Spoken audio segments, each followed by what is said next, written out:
Honorable opposition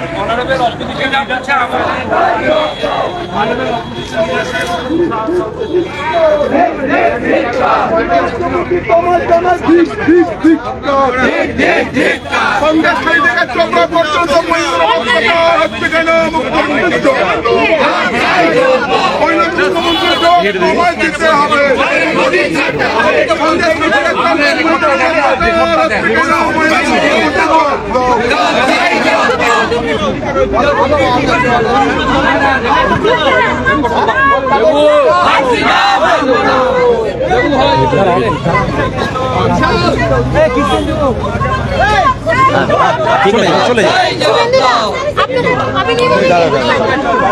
আমার তো আবার তো দিদি আমি তো বেরিয়ে যাই বিজেপির মহিলা বিধায়কদের বিরোধী বাইরে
আপনারা জানেন না, দূরে থাকুন, মহিলারা বসে আছে।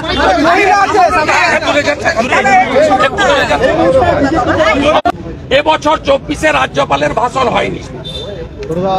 13 বছরে 12 বার হোম ডিপার্টমেন্টের বাজেট গিলোটিনে পাঠানো হয়েছে। প্রতি বৃহস্পতিবার ছিল হোমের question answer, calling attention mention. গত সেশন থেকে এটা সোমবার করা হয়েছে এবং কোন সোমবার কোন বিধায়কের কি শাসক কি বিরোধী হোম ডিপার্টমেন্ট পুলিশ ডিপার্টমেন্টের কোশ্চেন নেওয়া হয় না। তাই আমাদের মহিলা বিধায়িকা যারা ছিলেন আজকে, মাননীয় অগ্নিমিত্রা পাল, মাননীয় তাপসী মন্ডল, মাননীয় চন্দ্রমা বাউরি, মাননীয় শ্রীমতী মালতী রাভা রায়, মাননীয় মাননীয় সুমিতা সিনহা মহোদয়া, এরা আজকে বলেছিলেন যে মুখ্যমন্ত্রীর স্টেটমেন্ট চাই। মুখ্যমন্ত্রী হাউসে তো নেই, আমরা বলেছিলাম নেই তো অন্য কোন মন্ত্রী স্টেটমেন্ট দিই, সেটাও ইগনোর করা হয়েছে। উল্টে চন্দ্রিমা ভট্টাচার্য মাননীয় মন্ত্রীকে দিয়ে বলালো হলো যে সরকার মহিলা নির্যাতনের বিষয়ে অত্যন্ত কঠিন এবং কঠোর, এমন কঠিন এবং কঠোর রামপুরহাটের বকটুই, হাঁসখালি, ময়নাগুড়ি সব ঘটনা সিবিআই কে দিতে হয় কোর্টকে। এমন ভাবে এই সরকার কঠিন এবং কঠোর। কোচবিহারে বিজেপির একজন মাইনরিটি নেত্রীকে 1.5 কিলোমিটার হাঁটানো হয়, মূল অভিযুক্ত গ্রেফতার হয় না। চাপড়াতে হামিদুর রহমান শাসকের বিধায়ক বলেন মুসলিম রাষ্ট্রে এই ধরনের সালিসি পঞ্চায়েতের সুযোগ আছে। আড়িয়াদহে তৃণমূলের সম্পদ জয়ন্ত সিং একজন মহিলাকে এইভাবে আক্রমণ করেন। হাওড়ার ডোমজুড়ে মিথ্যা চুরির অপরাধ দিয়ে একজন বয়স্কা মহিলাকে তাকে তার মাথা কামিয়ে দেওয়া হয়। এই পশ্চিম বাংলার অবস্থা ভিতরে বলার সুযোগ নেই। তাই আমাদের মহিলা বিধায়িকারা বিশেষ করে রাস্তায় বসে আপনাদের মাধ্যমে বাংলার জনগণকে জানাতে চাই যে এখনো যে অংশ তৃণমূলকে ভোট দেন তাদের কাছে জানাতে চাই যে আপনাদের কাছে লক্ষ্মীর ভান্ডারের 1000 টাকার মর্যাদা বেশি না মা বোনেদের নারীত্ব, সম্ভ্রম, ইজ্জত, সম্মান, অধিকার। আমি দেখতে পাচ্ছি না সেই মায়েদের সম্মান বেশি। যেখানে দুর্গা মাকে আমরা পূজা করি বাংলাতে, আমরা ভারত পিতা বলি না, ভারত মাতা বলি। সেই পশ্চিমবঙ্গে মহিলাদের অবস্থা দেখুন। মুখ্যমন্ত্রী হাতরাসে টিম পাঠান, মণিপুরের কথা বলেন, আর তার দলের লোকেরা, তার বিধানসভা, তার শাসক দল, তার সরকার, তার হাউস, তারা মহিলাদের উপর অত্যাচার নিয়ে সামান্য বিবৃতি দিতে পারে না। উল্টে বিধানসভার লবিতে আমি যখন বেরোচ্ছিলাম, পূর্বস্থলীর এমএলএ তপন চ্যাটার্জি আমাকে ফিজিক্যালি অ্যাসল্ট করতে চায়। আপনারা জানেন বিজেপি এমএলএরা সেন্ট্রাল ফোর্স পায়, সেন্ট্রাল ফোর্সকে বাইরে রাখার অর্ডার আছে। আমি স্পিকার বিমান ব্যানার্জিকে বলছি, লিখে পাঠাচ্ছি এক্ষুনি, যে এই গেটের ভিতরে শুধু আমি নয়, আমার কোন বিজেপি এমএলএ যদি তার নিরাপত্তা, তার শারীরিক ভাবে কোনো ক্ষতি হয়, তার ঘাড়ে, বিমান ব্যানার্জির ঘাড়ে দায়িত্ব যাবে। তপন চ্যাটার্জির সাহস হয় কি করে? বিশাল লামা, নীলাদ্রি দানা, একাধিক বিধায়ক সাক্ষী, সাংবাদিকরা সাক্ষী। তিনি বিরোধী দল নেতাকে কার্যত ফিজিক্যালি টর্চার করার জন্য সেকেন্ড টাইম এগোলেন। একবার হাউসের ভিতর করেছেন, আজকে লবিতে করলেন। তাই আমাদের লড়াই চলছে, চলবে। স্লোগান নিরাপত্তা রক্ষী বাইরে পুলিশ সামনে আপনারা আগে অধ্যক্ষকে করবো গেটের ভিতরের বিরোধী দল নেতাকে আক্রমণ করা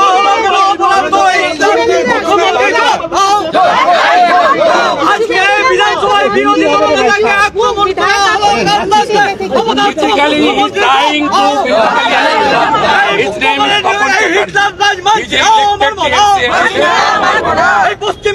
মুখ্যমন্ত্রী হিটলার রাজ বলছে second time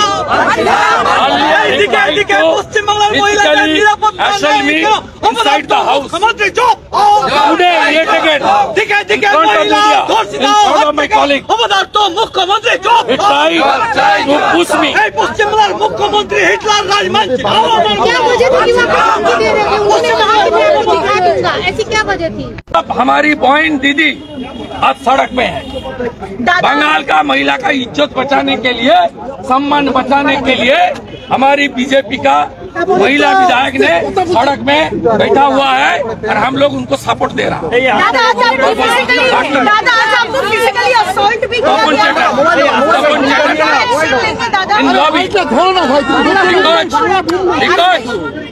Speaker prevented central force in front of gate.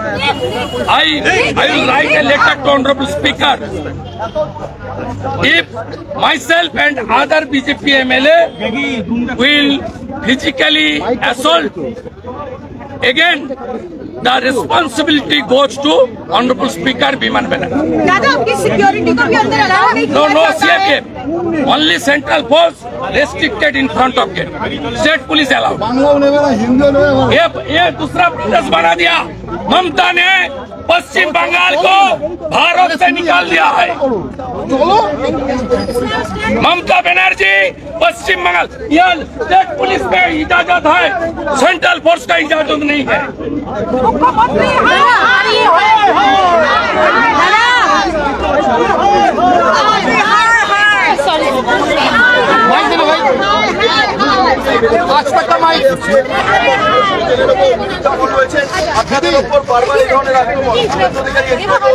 মুখ্যমন্ত্রী তালিবানি শাসন মানছি না।